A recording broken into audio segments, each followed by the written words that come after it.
Ganito siya kadumi. Yan. Mukhang matagang panahon ito hindi nalinisan. Yan. Ito.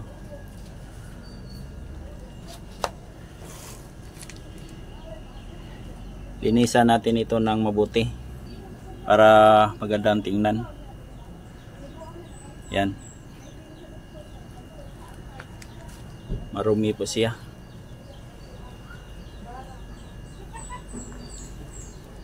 At dito naman sa kabila, ganito siya.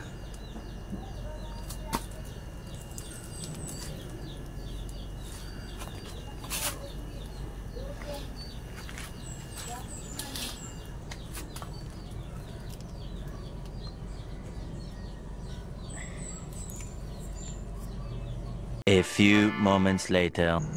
Ganito na po ang kanyang hitsura matapos nating linisin yung panglabas ng ating makina.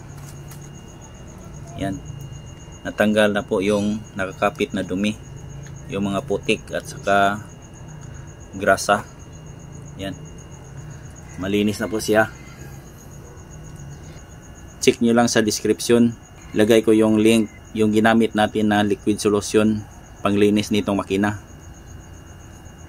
Yan, tanggal po siya. Yan, malinis na po siya.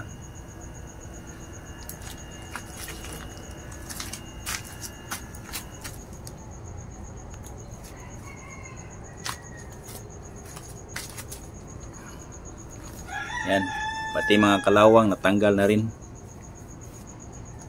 Isang liquid solution lang po ang ating ginamit dito.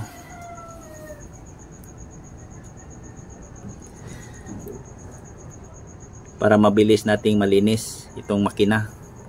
Pati sa ilalim nalinis ko na rin. Yan.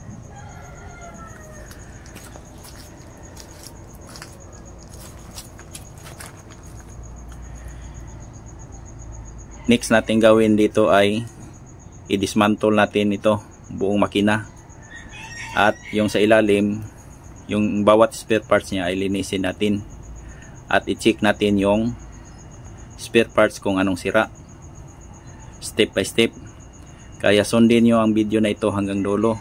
Kaya sundan nyo ang mga susunod nating video hanggang dulo at mapagana natin itong junk or sira na nga makina. Paganahin natin ito 100% kondisyon.